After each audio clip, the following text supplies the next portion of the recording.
Welcome to Riks Europe Roundup. My name is Peter Kleppe, and today we are here with Elias Nordgren to discuss a number of topics. We're going to discuss the riots in France. We're going to discuss the protest against the activist judges in Strasbourg. And also we're going to talk about the developments in America with Elon Musk leaving Doge. So welcome. Thank you, Peter. Well, so let's start. Let's start with the big news. So we're all very happy that Paris Saint-Germain won the Champions League. But in response to that, we saw massive riots in France. Young people, not only of immigrant background, but of course, a lot of them were. Looting stores like Foot Locker on the Champs-Élysées. We saw videos of two girls in a car being beleaguered by what has been called barbarians by the French Interior Minister, Mr. Retailleau, arguing in favor of remigration. So this is becoming part of, let's say, the discourse of maybe not mainstream parties, but pretty like well-known political parties. So yeah, what to think about all this, Elias? Well, it's not the first time we've seen the streets of Paris and many other places in France this time, not just Paris, actually. There was a lot of violence in other cities as well. But it's not the first time we've seen the streets of France erupt into essentially immigrant violence of this nature, where you have looting, where you have violence, you have this total disregard for law and order, for just general peace in society and general coexistence in society. There's a lot of, I think, ethnic tension that is also built into these riots. What we're seeing with most of these groups that are participating in the riots are of African descent or Middle Eastern descent. There's a lot of Muslim and antipathy towards towards French society in general. And while this did coincide, of course, with a major football tournament that appeared to have ended favorably for France, this is not really. That's not really the reason, obviously, why these people went out. They're just looking for any opportunity, really, to wreak havoc in town whenever there's some sort of activity going on. We see these types of stuff around holidays, for example. We see this on the French the National Day of France, for example. They're just looking for any opportunity to do this type of activity because of their antipathy towards French society and just a general ingratitude that they feel towards European civilization as a whole. That's my take on this these types of events at the very least. I don't really care all that much for how the media has been trying to portray this as. Oh, these are just football hooligans. They're just celebrating the victory of some French team over some other team. That's not really what happened. What is going on here, obviously.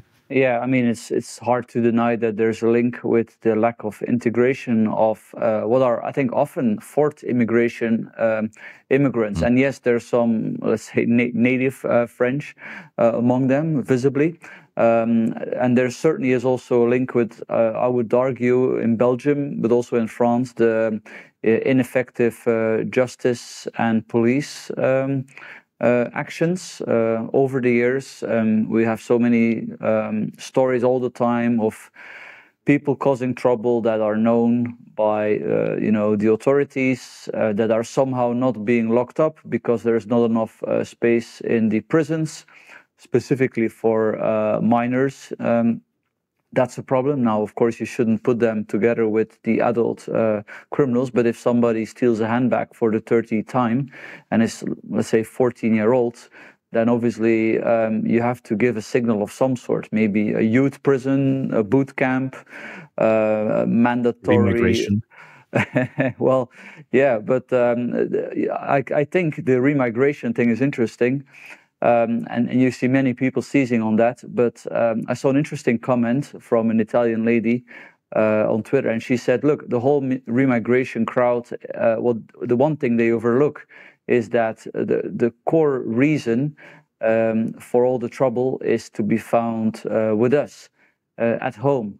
I mean, there is a reason why we have so many chaotic migration policies, a few 100,000 people walking in as if nothing happened, people living homeless on the street that have no right to asylum, almost no political willingness to change the international treaties that allow people that have entered illegally to still apply for asylum.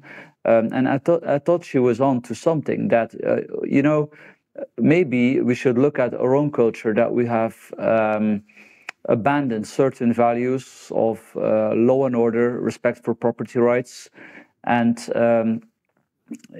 that's before you would decide on remigration, because we can all agree if somebody's illegally, send them back. I mean, that's the law as it stands. But are we going to send back second generation immigrants when they have committed no crime? I personally don't think that's a good policy to follow. However, what you could do is to take the citizenship of people that have committed very serious crimes. At the moment, in certain countries, like in Belgium, that's already possible for terrorism, and you could lower that a bit. But I do think there's no escaping in also looking at our own mistakes. We have abandoned certain values that also made the West great, and unless we do that, I think, things will not improve. I think that's a fair take, despite despite not being overtly pro remigration, obviously. But that is an interesting take, because maybe that means that our Western culture of sort of lawlessness, of sort of like lax policing that we have in a lot of these countries, not necessarily in France, I believe. I believe the French police are actually quite heavy-handed in many aspects. But what we're generally seeing is maybe that our culture, which is very laid back in many of these senses, is sort of contagious to many of these immigrant groups. They see the opportunity to actually wreak havoc, because in a way that they wouldn't be able to in their own home countries, for example. And they do it here because they know that there's not going to be no punishment. And of course, it's reasonable to some extent to hold the authorities, to hold politicians, etc., accountable for these types of cultural issues that we have. But at the fundamental core, obviously, this is an immigrant-derived problem. We don't have these problems, at least not in to a large extent, with the native populations, obviously. That's of course hard to deny. So let's move to the second topic, Elias, which is related, the reason why effective migration policies have not been implemented yet, or I would say a very important part of the reason, and that is the jurisprudence of the European Court of Human Rights, which is part of a separate organization, not the EU. It's the ECHR, which is much bigger. Also, Russia and Turkey are a member of that. And this organization is there to sort of police the European Charter of Human Rights, which in itself is a fine document, was compiled after the Second World War, includes things like the ban on torture. But then you have judges having to interpret these provisions, which do not contain the word asylum, by the way, and they start imposing all kinds of restrictions on asylum policy that are, I would say, very unreasonable. They use the ban on torture to justify all kinds of restrictions on appealing a negative asylum decision. And thankfully, we have 9 European governments now protesting these practices in Strasbourg. Belgium and Italy are among them. The Netherlands, where the Dutch government just collapsed, Sweden, and the United Kingdom, they are not, which is surprising, because in those 3 countries you have a very intense debate about migration, and we all know this is just a letter complaining about the judges and that nothing much is going to change. But I think the very first step is to talk about something when things are going wrong. So it's deeply problematic that only 9 European governments are already, engaged in criticizing these judges, which I would argue are ultimately the greatest enemies of human rights in Europe, because they demean the importance of human rights by basically expanding its scope in a ridiculous manner. And it also leads to the deterioration of human rights for Europeans, for native Europeans who have to see their own home countries being, torn apart by migratory chaos, essentially. So that's another important aspect to the whole human rights issue and how it connects to migration. Obviously, the native population, who is also on the receiving end of migration, needs to have its rights guaranteed by these charters as well. And that's something that obviously these judges don't have in their playbook. Obviously, they are very activistic in favor of mass migration, as the sort of the class of jurisprudence in most of of Western civilization really tends to be. So that's an unfortunate fact. And hopefully, maybe this letter with this, it's a type of soft power to be levied against not just the European Court of Human Rights, but against the EU as well. That actually more and more governments across Europe are waking up to, or at least deciding to take some sort of stance on many of these issues, where previously they obviously haven't been, either not been willing to, or have not, really dared to raise these concerns. Now there's so many of them, and there's a lot of powerful countries involved here. Even if Sweden, for example, which is sort of leading the way in a lot of ways on migration policy in Europe, they're not actually one of the signatures on this letter. That's generally because of government complications. It's not actually that the leading party of the government, the moderates, or obviously that the Sweden Democrats, the nationalist party that is supporting the government, they're obviously in favor of these letters. They're obviously in favor of revising these rules, as far as I've understood. But there's a lot of complications behind why Sweden isn't one of the signatories here.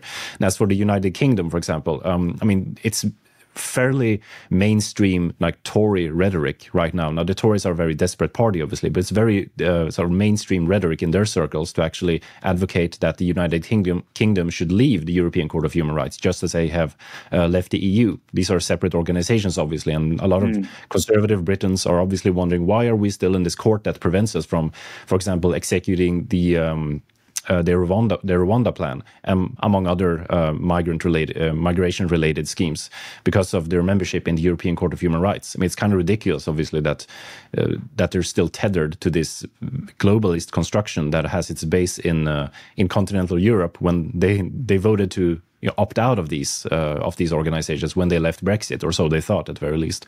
But I think it's a very sobering situation, actually. It's a very positive situation for Europe as a whole, that there's so many governments that are reacting properly to this injustice. Now it's going to take a long time, obviously, to undo this, to undo like the damage that has been done to this court through these activistic measures. But hopefully we will see something good come out at the end of it. We're also seeing, obviously, that the EU is trying to reform itself on migratory related issues, trying to adopt a more sensible position in many aspects as well. Yeah, we see that. Of course, in practice, things are going much slower than one would hope for.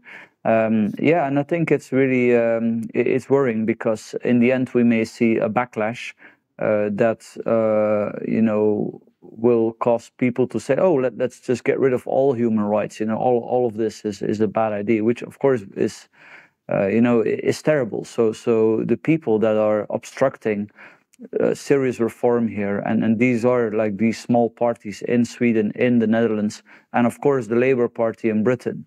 I mean, they are guilty of this. They are preventing very, very sensible measures. So we're not talking about remigration or large-scale projects that carry great risks and downsides. We're talking about very sensible policies that have been implemented, for example, in Australia, to simply make sure that people no longer illegally enter the territory. You don't even have to change the law. It's about trying to apply the current legislation. And if even that is deemed as excessive, that these political parties that stop this, they are at the heart of the problem. And I think in Sweden they even call themselves liberal. They are anything but liberal. They are collaborating with the enemies of human rights, which are these activist judges. So let's move to the United States, Elias. What happened over there? Well, we have received news in the past last week, actually, that Elon Musk is stepping down from he's severing all of his ties to the Doge project, which I mean, he's been sort of stepping out of this the Trump administration sort of subtly over the past weeks, months, even perhaps. I mean, he's been seen in a lot less Trump-related context. He hasn't really been making a bunch of he hasn't really been making a bunch of media appearances in the function that he was previously associated with the Trump administration as it had just and stepped into power. So I think this is sort of an interesting fork in the road for Doge as sort of like a project, because this is you can raise a lot of questions about whether Doge has actually been successful or not as to accomplishing its goals, that is to reduce excessive spending from the federal government and cutting down on many of these wasteful programs and maybe counterproductive programs and maybe harmful programs that governments are sometimes obviously embroiled in. And there's been a lot of conflicting reports actually about how well the Doge project has been affecting the American government. So a lot of media, which is obviously antagonistic towards Elon Musk, they're antagonistic towards Trump, and obviously towards Doge. They're reporting that maybe Doge has actually costed American taxpayers more money than it has saved, and maybe hasn't even saved any money at all. I mean, these are I haven't seen that one. That's funny. Really? Well, I mean, I've seen a lot of headlines of that nature. I believe you. I just say I haven't seen it, but it wouldn't surprise me knowing how these things end up sometimes. It's very sensationalistic, I can imagine, oftentimes, but maybe there's some sort of truth to that as well, because let's just be honest here. Elon Musk has no experience, obviously, with running government. He doesn't have all the insights, all the necessary knowledge of maybe carrying out all of these actions that he intended to carry out with Doge. And when he leaves Doge, I mean, what is going to be left of this organization? It's just going to be a bunch of like 20-somethings who have been working for Tesla, who have been working for Elon Musk in various capacities. These are essentially just code monkeys, as far as I've understood. And the question is, how much will they actually be able to carry out of what Doge is supposed to be? And it's kind of unfortunate that maybe this project is not going to be carried out the way it was imagined by. It was sort of hailed and hailed when it was presented by the right wing in the United States and in Europe as well as this sort of savior of this is the way you're going to be doing it, right? This is how we're going to be cutting spending on the federal and state level.